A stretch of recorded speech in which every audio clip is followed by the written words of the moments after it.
FIFA window শুরু হওয়ার ৭২ ঘন্টা আগে ইংলিশ প্রিমিয়ার লিগের ফুটবলারদের ছাড়ে ক্লাবগুলো। মার্চের উইন্ডোতে ভারতের বিপক্ষে অভিষেক হওয়ার কথা রয়েছে হামজা চৌধুরীর, তাই আগে ভাগে হামজাকে দলে আনতে চায় বাফুফে, যেজন্য অনেকটা আলোচনাও সেরে রেখেছে বাফুফে। এখন দেখার বিষয় হামজা ও তার ক্লাব কি করে। যদি সবকিছু ঠিকঠাক থাকে তাহলে ফিফা উইন্ডোর সময় শুরু হওয়ার আগেই হামজাকে পাবে বাংলাদেশ। হামজাকে পাওয়া নিয়ে বাকি গল্প থাকছে প্রতিবেদনে।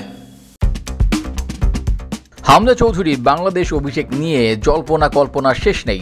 বাংলাদেশ ফুটবল ফেডারেশনও তাকে নিয়ে বাড়তি আগ্রহ দেখাচ্ছে, তাকে দলে ফেরাতে চাইছে ফিফা উইন্ডোর আগে ভাগেই। ইংলিশ ক্লাবগুলো সাধারণত ফুটবলার জাতীয় দলের জন্য ছাড়ে ৭২ ঘন্টা আগে। আন্তর্জাতিক নিয়মটাও এটাই। তবে হামজা চাইলে তাদের নমনীয় হতে পারে লেস্টার সিটি। লন্ডনে গিয়ে সম্প্রতি তার সঙ্গে সাক্ষাৎ করেছেন বাফুফে সভাপতি তাবিথ আওয়াল। সেই সাক্ষাতে হামজার সঙ্গে এসব বিষয়ে কথা হয়েছে তার।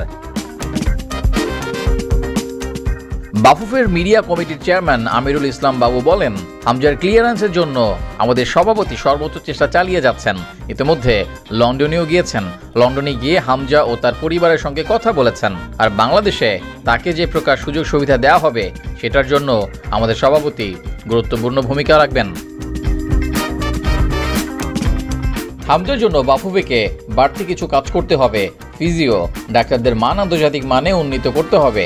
সঙ্গে আরও বাড়তি কিছু বিষয় আছে, তার জন্য সবকিছু করতে রাজি ফেডারেশনও। আমিরুল বাবু আরও জানান, অবশ্যই হামজার সঙ্গে আমাদের একটা শর্ত থাকবে, আর হামজাও আমাদের তার জন্য কিছু পদক্ষেপ নিতে বলবে।